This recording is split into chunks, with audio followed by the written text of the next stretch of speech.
Quicksilver friends, this is Joli from Quicksilver Hair. Have you ever been watching someone who talks about hair and hair products, say, my hair type is 3B, high porosity, low density, fine, and you wonder what they're talking about? Well, this video is for you. This seems to be a point of confusion for many people, so I thought today's video I would clarify some things about what hair type and curl type are and what it means to you. I think that once you've ditched the dye, it becomes important to understand what your hair needs are. Having a good idea of what your hair type, or what I call hair personality, is, because I've added a few things to this equation, helps you decide in an educated way what products you should be purchasing. It also, I think, gives you a better idea when someone starts talking about products and they talk about their hair type, whether or not what they're doing for them will work for you.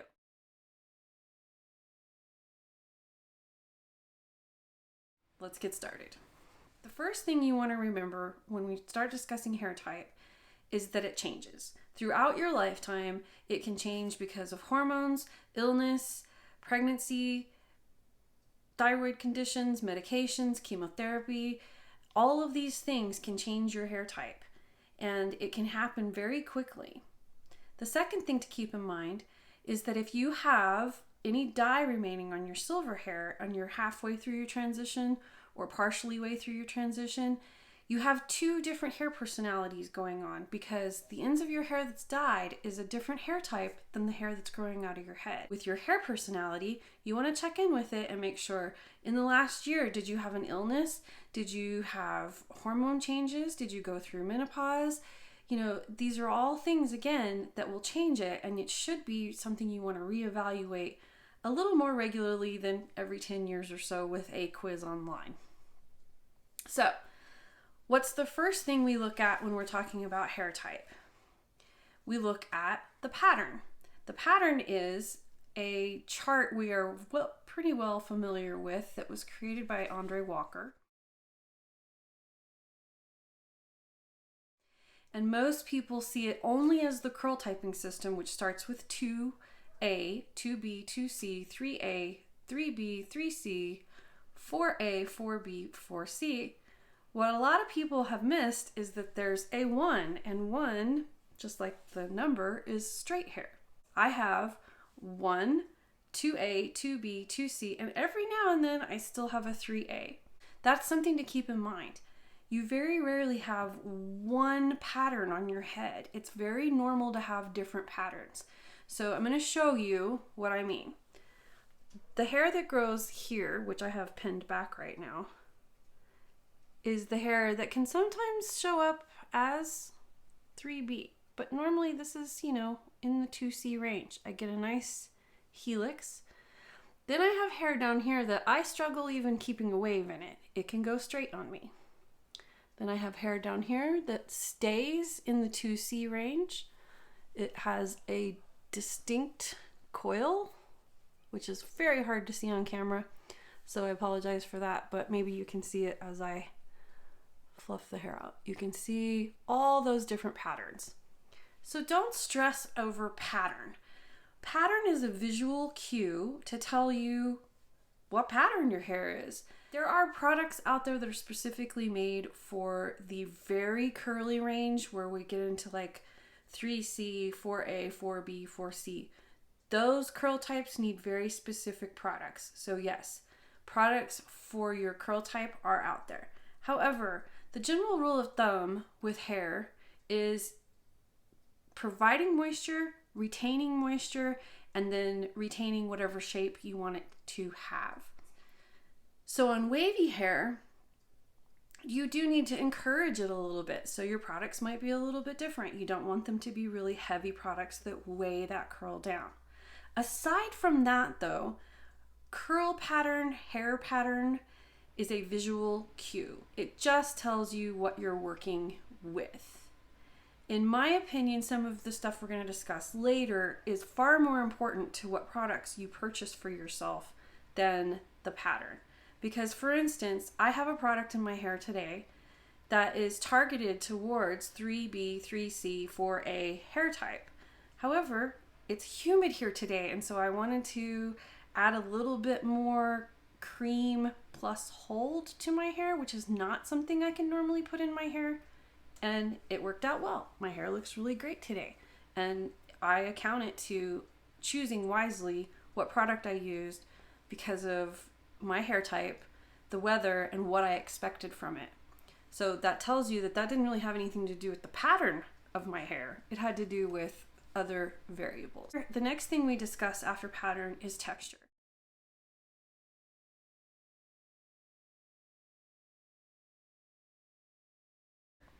Texture is fine, normal, or coarse. Fine hair, you can do a very simple test. Take one strand of hair. Let me get a strand here. But take one strand of hair in your fingers right now, just go with me, and close your eyes. Roll that strand of hair around in your fingers. Okay, could you feel it? If you could feel it and it felt like thread, you likely have coarse texture hair. If you can sort of feel it, but it's not like one way or the other, you have normal texture hair. If you could barely feel it or not feel it at all, you have fine texture hair. Your texture dictates a little bit about product because you don't want to use, if you have really fine hair, the heavier the product, like butters, waxes, that are heavy in their natural state, like shea butter and coconut oil, cocoa butter, those are heavy products and they will weigh down fine hair. Now, properly blended, of course, in small amounts or proper ratios, that might be different. So it's not a matter of just avoiding a product because, say, I have fine hair and, you know, I don't avoid those products, but I do know that if my hair suddenly starts going kind of straight, I've got something in it that's weighing that fine texture down. The next thing to understand about texture is it doesn't like to hold a style very well in the fine to normal category. So you got to help it along a little bit. You got to gift those gels. You got to find a nice little hairspray that you like, maybe one that's alcohol free, to help set your style. Otherwise, the fine hair just tends to kind of go meh and fall out over the day. In coarse hair, it usually does hold the style a little better.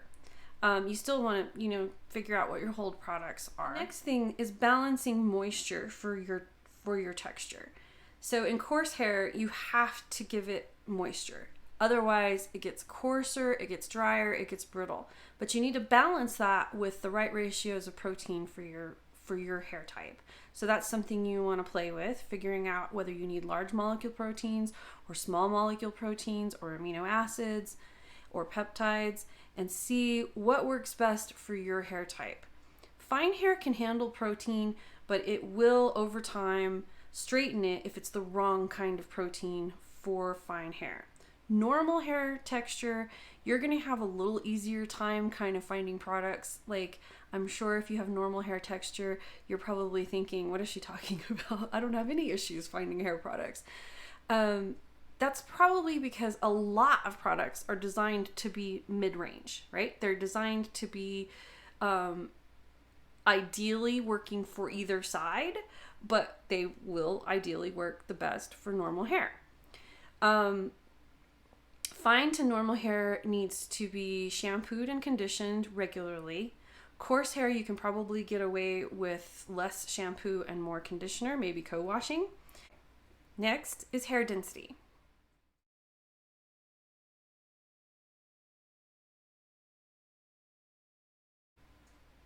Hair density is defined as thin, medium, or thick. Notice the difference there. Thin and fine are two different things. Fine is texture, thin is density. It is literally how much hair you have per square inch. So if you want to go count, you should have around 2,200 strands per square inch. I'll wait. Kidding. Anyway, how you check. So on white hair, it can be difficult to check your density because the typical test for density is to spread your part and look to see if you can see your scalp. As you can see right there where I spread where it's white, you can see my scalp pretty quickly. But go over here to where my hair is dark and you don't see as much scalp. That's because pigment kind of helps shade, so to speak, or cover the scalp.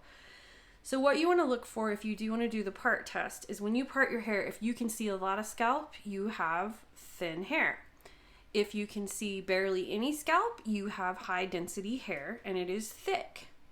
If you have any somewhere in between, that is medium density hair. Another test is the ponytail test. So you can take the diameter of your ponytail by take your hair in a ponytail, gather it all back like this at the base of your skull, wrap a ribbon or a soft tape measure around your ponytail. So you want to put a ponytail holder in and slide it down just a little bit away from the scalp so that there's a gap. And then you want to measure that. So you can measure it with tying a ribbon and cutting the tiny little knot off and then measuring how much ribbon there was from knot to end. You can have a friend help you if you need to and wrap a tape measure around to measure the density. So the results of the density test would be if your diameter of your ponytail is less than 2 inches, you're on the thin side of the density.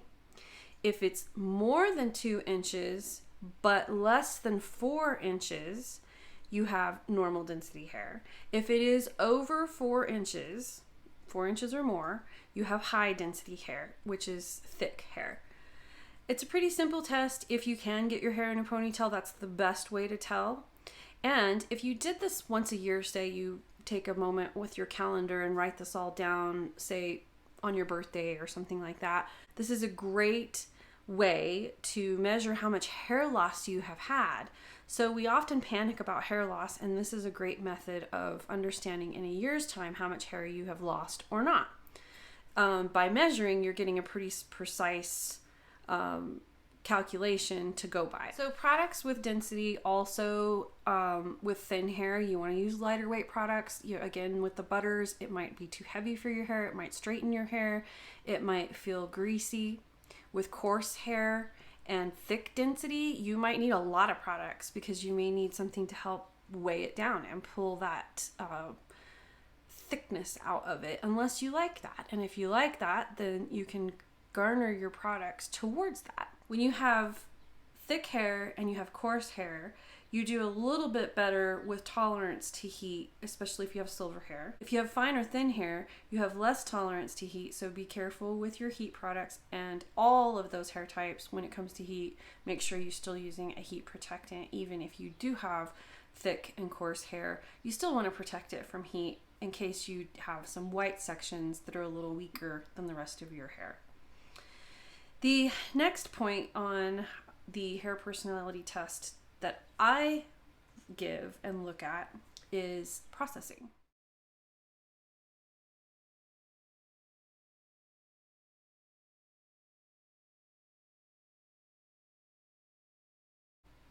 So processing tells me how damaged your hair is. It tells me what your hair needs. So for instance, if you have bleach damaged hair, your hair needs structure. It needs protein to help give it strength. It needs moisture to help balance out the damage from the bleach, and it needs to be handled gently so that it doesn't break and split and fall out. So processing for me is a key point in a hair typing test to understand when I'm helping coach somebody with hair products what direction to go in. Processing generally includes any kind of permanent straightening, dyeing, highlighting, so forth. It also includes wind damage, sun damage, mechanical damage from over brushing, over styling, over heat styling, and towel damage. You can cause damage to your hair by, roughing up the cuticle when you use friction to dry your hair with a towel. So if you do that, stop that. Stop that right now. Just wrap your towel like a turban and let the towel soak up the water, but don't do this roughing up thing because it does actually damage the cuticle. So processing damage is key information. For instance, if you had a transition at the salon, they probably handed you product like Olaplex or K18. Those products are bond builders. They're meant to rebuild build the bond after the bleach has broken the bond to pull the pigment from the hair.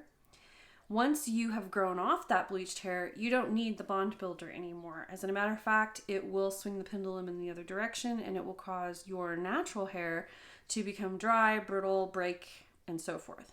So be careful with that. Once you have finished your bleaching treatments and you are using those products, use them only as directed, meaning they aren't to be used every day in most cases. So pay attention to that. You don't want to swing that pendulum in the other direction and start losing hair from breakage and damaging the actual hair shaft with that buildup from the bond builder. If you checked off nothing off of that list, you have not been using heat vigorously, a towel vigorously, you have no chemical processing whatsoever, I consider that virgin hair.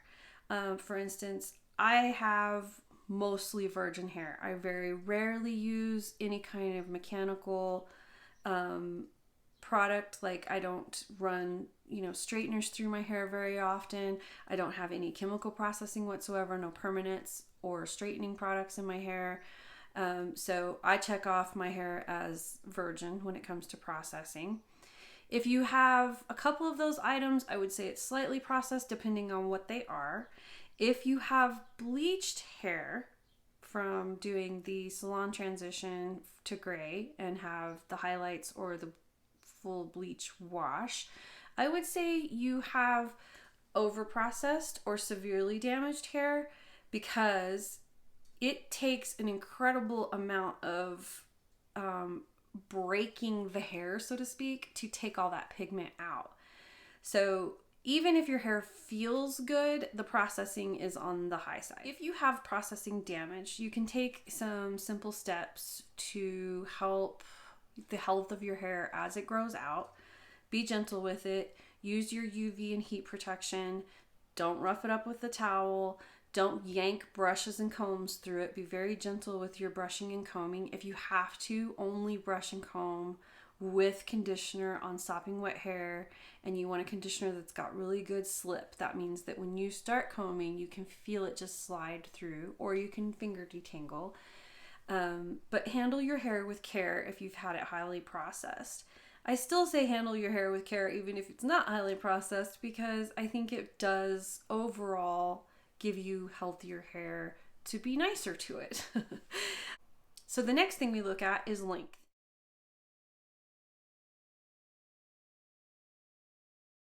Do you have short hair, pixie cut? Do you have medium length hair to here? Do you have long hair past here? Those things can all determine something else, which is what's the porosity of your hair. So the longer your hair is, the more your porosity is going to change, because the more it's exposed to the environment. So for instance, if you have silver hair, if you have really short hair, I probably would say you have low porosity hair. And if you have really, really long hair, I would say that you're probably lower porosity in this range. And as you get to here and down, you're going to go to more probably a normal porosity.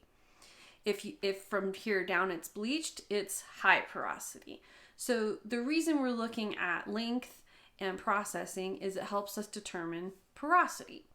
I'm not going to go full on into porosity at this point. I do have a post on that is like the ultimate guide to porosity and explains all the ins and outs and myth busts some of the things that we currently hear about porosity. So I really encourage you to open the description box and check out that post on porosity.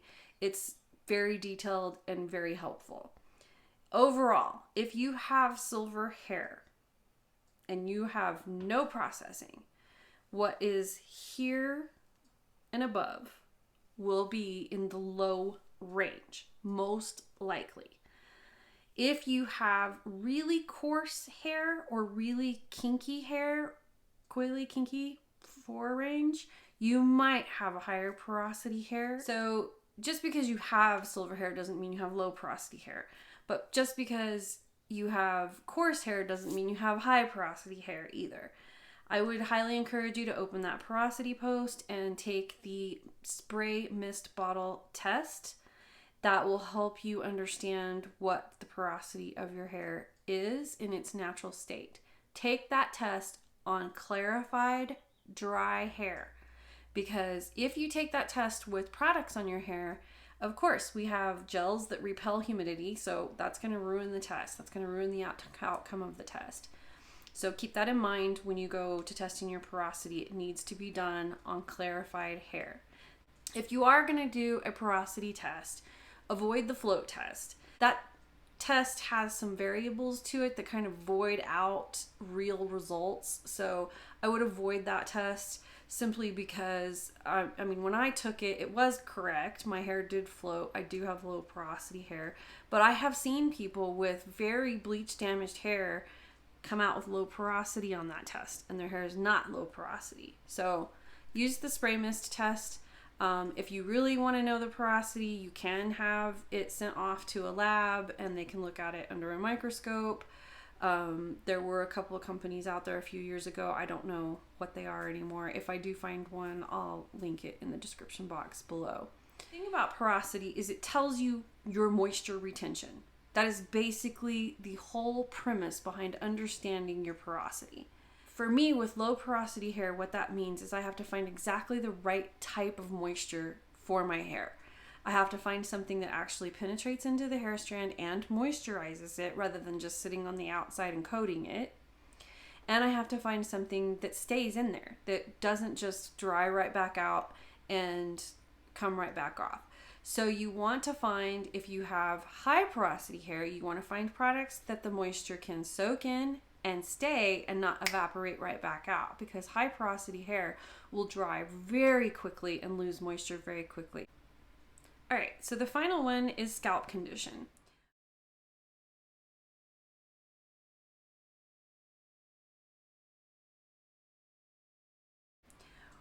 What condition is your scalp in? Do you have eczema, dandruff, psoriasis?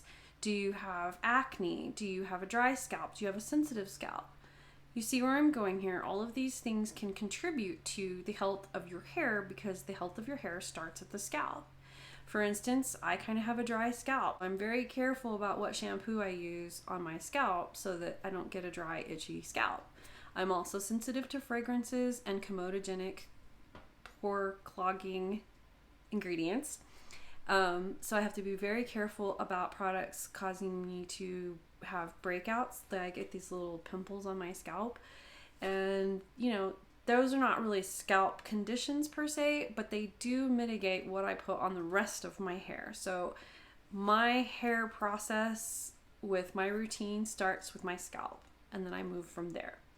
And I think it's really wise, if you have a scalp condition, treat your scalp condition first. Worry about that first, and then worry about the rest of your hair.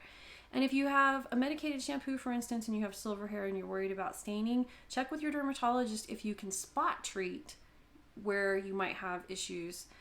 For instance, you know, some people have psoriasis only in a spot, and you can spot treat just that. And you don't have to put the shampoo on all of your hair. You can put it in just wherever that breakout is. I hope you found this video helpful, educational, and I'll link as much as I can below in the description box on the topics that we discussed here today. If you liked this video, please give it a thumbs up. If you haven't subscribed already, please subscribe to my channel. And until next time, shine on.